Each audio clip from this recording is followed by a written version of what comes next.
Hi. Hi, everyone. Welcome back to Marx Library Live. It's been 2 weeks since we have seen you. I am back from the desert. Again. Again. 2 times in 1 month. Weird. Okay, so, hello. Hi. I guess we should introduce ourselves. Probably. Go ahead. I am Stephanie Eversard. I am the Social Sciences Librarian here at the Marx Library. And I am Beth and Stephanie. I am the Arts and Humanities Librarian here at the Marx Library. And this is Marx Library Live. Yeah, and so today, what are we doing? Today we're going to talk to you about Library 911. Wow, it makes it sound like Reno 911, which is a really funny show. Right. Have you ever watched it? No. Well, I would recommend it if you haven't watched it. I'm afraid this will probably not be so funny. Well, it could be funny. Could be funny. I mean, it's funny not what's happening to you, but I'm just thinking of Rescue 911, which my mom was obsessed with in the 90s. I don't even think I know what that is. Oh, this is a show about like live 911 calls. Oh, I do know that. Okay, that's and so terrible. if you want to raise like a super paranoid child, that's how you do it. Everyone meet Stephanie. Hi. Thanks, Mom. Okay, so when we talk about what were we talking about? Library 911? Yeah, we're talking about the kinds of things that students feel are research emergencies. They feel panic. Panic, right. Right, which we're starting to see more of at this point in the semester. Like, the panic levels are getting ratcheted up. As we get closer to the end of the right, semester. because the what am I trying assignments to are say? due. Well, yeah, and like the Tension is high. right. Yeah. That's what I'm looking for. And the stakes are high. And the stakes are high. Right? So yeah. you can, now's the panic. So we thought we would talk about like some major panic points that we see, and then what to do about those panic points. Right. So the first and most important thing is to not panic at all. Says the panicker. Hey, I don't panic. I panic. I take care of things. I'm a panicker. I run around like flapping. So if you had watched more Rescue 911, you would know the first thing you do is do not panic. right, do not panic. First aid training. Would you like to receive first aid training? Okay. So, don't panic. First thing. There is always something that can be done. Right. It may not be like... And in the end, a library research emergency is not going to end your life. Right, no one dies here. Right. Which is very different from a real life 911 emergency. Right. So just remember that, and that there are lots of people here who are ready and willing to help. So And that's we've the all first been thing. there, so we know what you're Yeah, going we've all, like, daily. So yeah, we've all been there. So first off, don't panic. Now that that's done. Now the panicking ensues. So, first point of panic. We hear this all the time, especially when a student waits till the last minute to try to do research. There's nothing on my topic. What do I do? There's nothing on my topic. I can't find anything on my topic. Well, first off, You're wrong. you're wrong. There is something on your topic. I mean, unless you have picked the strangest, most obscure topic in the entire world, there's or something you're on trying your to topic. write about something that can't be proven with evidence. Right, like that anabolic steroids are good for you. Right. That's not going to happen. No doctor's going to tell you, like, yeah, roid out. Like, it's just not going to And happen. if he is, he should probably lose his license. Lose his license, right?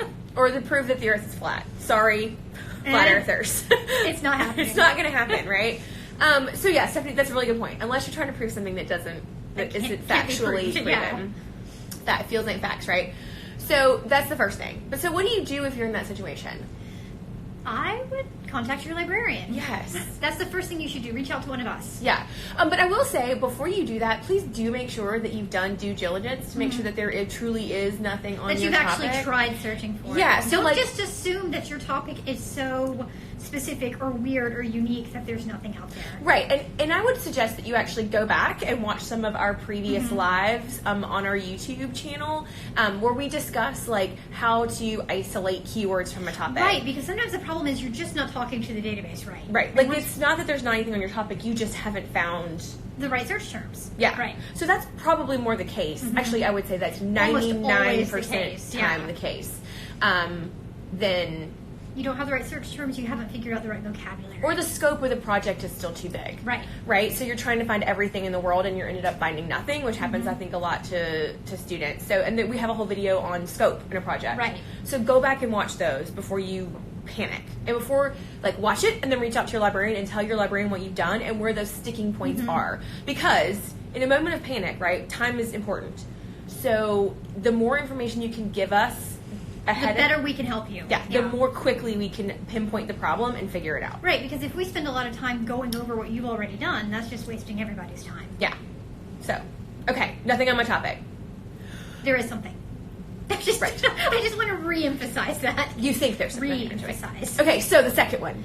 Okay, so the second one and the third one I think are like really closely related. Okay. So what if they find the perfect book in the catalog but it's checked out? Okay, so meaning we own it. We own it. Yeah, we own it but it's gone. Okay, so you have some options. Your first option is to, if you think it's a person in your class or your professor, to ask nicely and if you can borrow said book in class, which I think happens a lot, especially in the smaller classes with upper level courses. Like it's a good chance that somebody in your class has that book checked out. Or that your professor does, because I know a certain professor who has like every book ever on this topic. Likes to hoard them.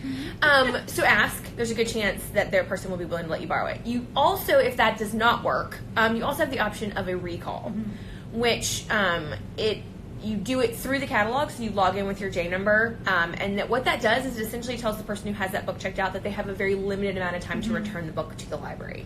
So that then you can check it out. Yeah, but this requires time because it's not like they have 10 minutes to return the book. You know what I mean? Like it gives them a legitimate amount of time, a couple days, I think. I'm not really sure what the you have until midnight tonight before the self explode. No, like before the sun sets. Right? No, like it's not like that. It's not like that. So they can finish using it the way they need to. Right. So don't anticipate that book is going to like show up immediately for you because it's not. A lot of times students will ask like, well, can I interlibrary loan that book? The answer to that question is no. If we own the book, you cannot interlibrary loan it. Yeah. So plan ahead. Plan ahead. I really think that's kind of the moral of the story in like every way. And I think also if you're not going to get it in time with a recall, you can't borrow it from a classmate or your professor, reach out to your librarian because depending on the book, we might be able to help you find something that will work. That's a really good the same point. Content. Like, I mean, if it's like a novel, then you need that novel. But that is a really excellent point. But if it's about some general content area, we can probably help you find that information. That's an excellent point. So, yeah, that we could probably a surrogate. A surrogate. Yes. Surrogate item. Yeah. Okay. What about this other one? Okay, so what if you find the perfect book or article and we do not own it? Well, then you have interlibrary loan. Right. So we've talked about interlibrary loan before. We had our amazing interlibrary loan coordinator. Amazing supervisor up here, coordinator, whatever she is. I don't know. She's amazing. Whatever she does, she's amazing. And she taught us all about interlibrary loan. So it's available to you, but it takes time. Yes, especially books because they arrive in the mail. They're like a little package, like they come FedExed. Articles can happen much quicker. Like I get an article the afternoon, I request it in the morning. But that's not always the case too, right? Like if it's a rare article, like then it's going to take some time to track down. And it depends on the schedule of other libraries. I was about to say, also we're getting to the point this semester where interlibrary loan numbers go up pretty significantly, and remember we're also getting toward closures too. So like near the holidays, Thanksgiving, some libraries will close the entire week of Thanksgiving. They'll close their ILL processing the entire week of Thanksgiving. So that's going to cut out a week, right? Right, and if what you need is at that library, that's going to be a problem. It's going to take you longer to get it. So again, plan ahead. Time is of the essence, right? Okay. So, and this one makes me sad. The next one. Okay, so now we're moving a little bit away from research emergencies to general. To like just life emergencies, like real life. Yeah, and this happens, it seems like more than I would like, but less than it used to. Right. And this is... Can you guess what it is? Who knows?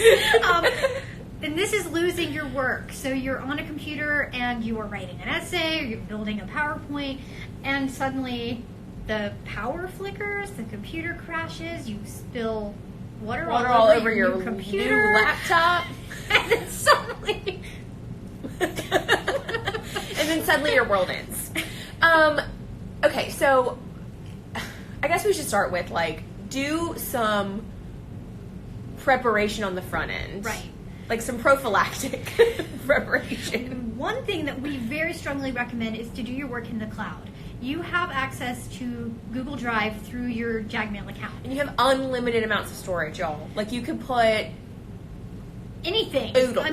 I mean oodles. It never That's the technical term. Oodles, yes. Oodles. That being the scientific oodles of stuff in there, right? So like your 47 Word documents aren't touching. No. Like your storage capacity. And if you don't realize this, there are apps for writing, like Google Docs is amazing. You can make a PowerPoint presentation, or like I guess it's slides, right? There's Sheets, which is the version of Excel. I mean, it's great. It's amazing. So pretty much everything you would need to do is in the cloud in Google Drive, and that means it automatically saves. Yes, there's the key. It automatically saves, and it saves like every 5 seconds or 10 seconds, something like that. So like if the world ends and the power goes out, it doesn't matter because anywhere it's that you have saved. internet access, you can get back to that document. Yeah. And it does all kind of amazing things, like it tracks additions and changes and versions and all sorts of stuff. So, like, if anything weird happens, you can always get back to where you were within so if you 5 seconds. mess something up, you can see a previous version of it. Yeah, I mean, within 5 seconds of where you were. Which, like, I don't know about you, but, 5 seconds. Pretty good. Pretty good. Yeah. I mean, I'm not cranking out 47 paragraphs in 5 seconds. I'm like, and. So what happens if they were not, they lacked foresight and they did not use They failed. Google Drive? What should they do? Well, it depends on what happened. Okay. So, if you're on your own computer, there is an IT help desk. Mm-hmm. I would try to call them if you're on your own computer. If you're on a library computer, don't touch anything. Right. And immediately come find someone who works in the library at the Learning Commons desk, on the second floor, something. We have our own IT guys here in the library, and we will recruit them, and we will try to figure out what happened, and we'll try to get it back for you. And very rarely we can work a miracle, but usually... Well, we try, Mm-hmm. but don't do anything. Right. Leave it be. Leave it be. We'll try. We'll try our best. But that's just more reason. And if you refuse to use your Drive, then at least be smart and save often and save regularly and save in a different place, right? Mm-hmm. So don't save on the library computer. Yes. Save on an external device. because for some reason you're saved to the library computer, the desktop, or wherever you save it. Doesn't matter where you save it on the library computer, and the power goes out, it restarts the computer, and all of those get completely wiped. Right. So you thought you were saving it and you didn't. Right. So save it to a flash drive. I still think I know, flash drives get dirty and they get lost and they get weird things. I mean, that's so 2002, guys. You should see the collection of flash drives in the Lost and Found downstairs because students leave them. I know a guy who lost his dissertation on a flash drive. That's horrible. You thought your life sucked. What was he thinking? I don't know. Don't do it. Okay, moving on. We gotta go. Okay, so actually, we could probably start wrapping up because some of these are just I was just filling up some material. Okay, well, what about this last one, which I think is a good crisis? Oh, OMG, why aren't there any study rooms? Yeah, which...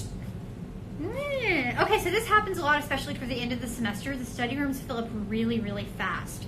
And students really value the study rooms for doing group projects. Right, fisticuffs, finding a room. Yes. So what should they do if they can't find one? So, be nice, be courteous, don't be rude to your fellow students. But if you see a person in a study room and it's just one person, not a group study, come and find someone who works in the library and we will politely ask that person to vacate in favor of the group. Right, because we prioritize groups for the study rooms. But do not do it yourself.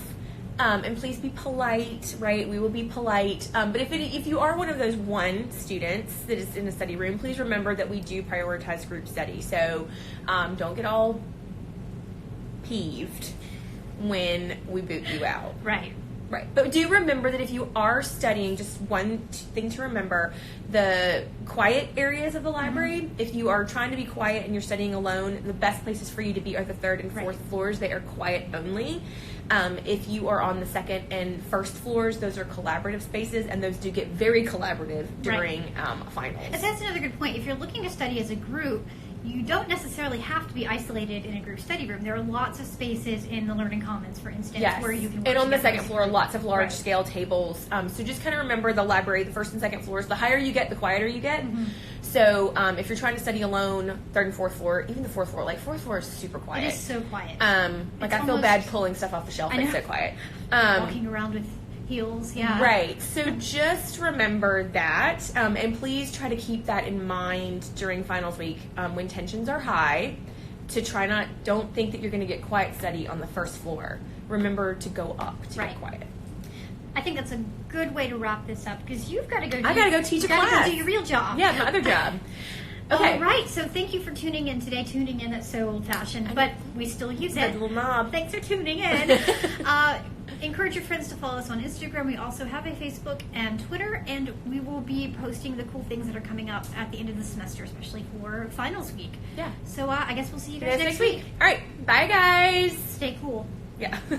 Stay classy, San Diego.